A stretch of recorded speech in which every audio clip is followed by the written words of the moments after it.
My name is Linda Wyeth. I'm from Curtis, Wisconsin, which is a little tiny village down in north central Wisconsin, about halfway between Wausau and Eau Claire. And my Thank first you for coming north. Pardon? Coming north. Yeah, toward Thorpe, yeah. Anyway, it's flat and ugly there. No Penokee hills, I'm afraid. But that's, I'm trying to bloom where God planted me. So, I did not grow up in Wisconsin. I am not a Native American. I do not live in the immediate area of the proposed mine. So why do I care about this issue?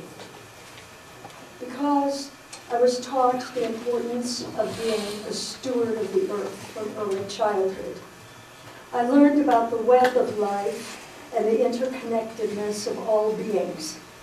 My parents taught me that I am my brother's and my sister's keeper. And something that Mike Wiggins of the Bad River Tribe told an audience at the Labor Temple in Wausau a few weeks ago struck me very powerfully. Water is life.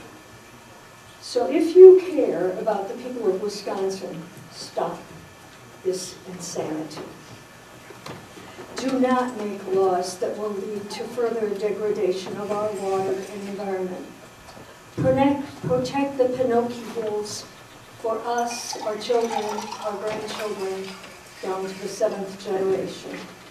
Respect the rights of our Native American friends and neighbors. Thank you.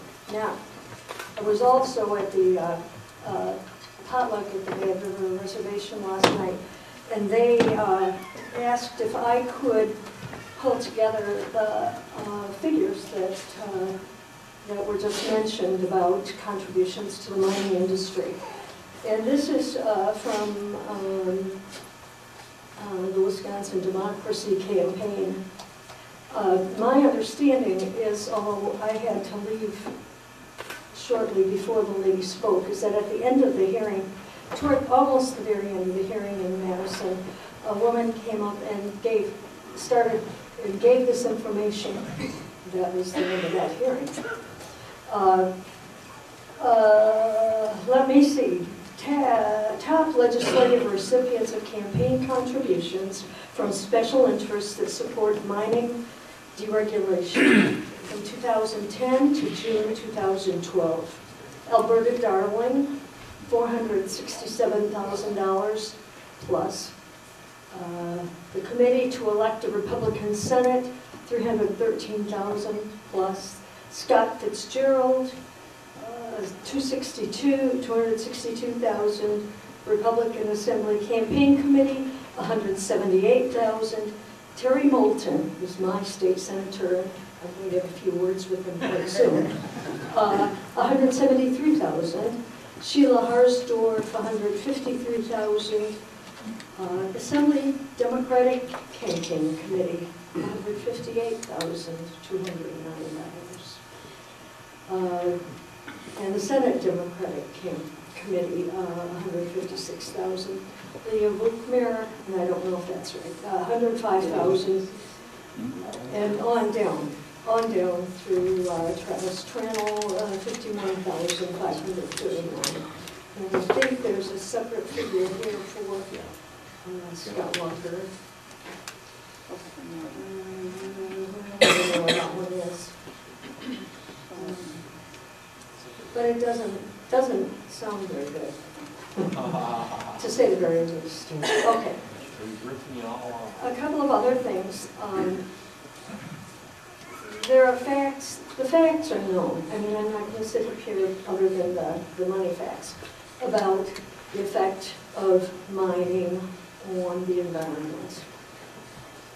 I mean, yeah, Republicans know it. I have been to every one of the hearings, to Hurley, to West Dallas, to Platteville, Madison, and the facts are known. I mean, from independent scientific organizations about the effects of mining on the environment.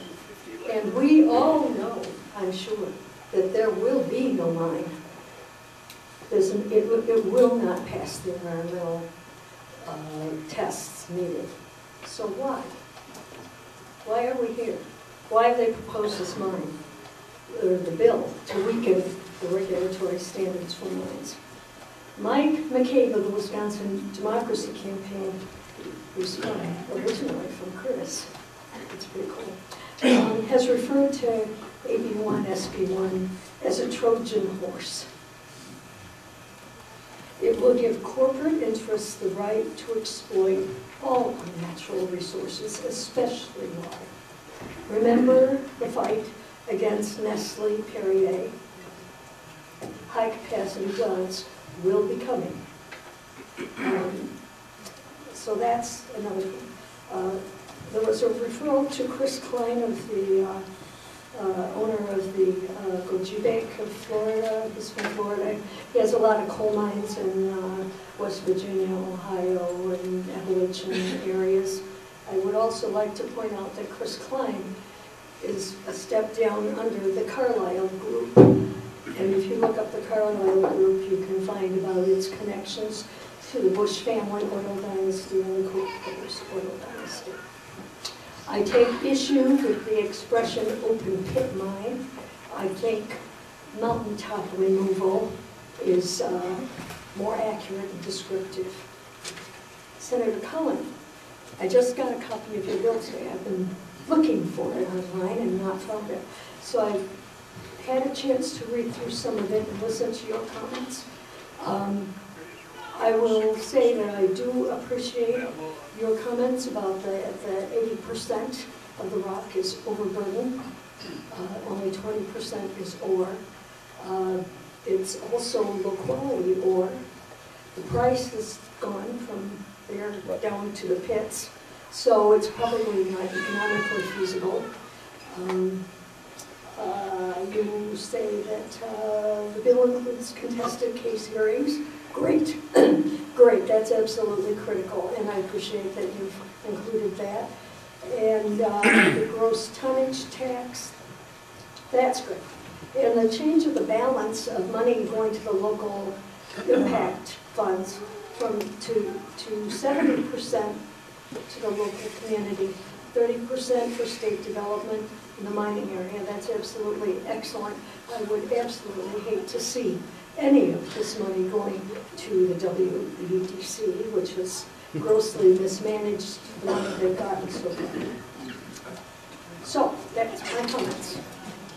And I appreciate all the work you guys have been doing. I appreciate that you're here, that you are listening. Keep it up, keep listening. Thanks.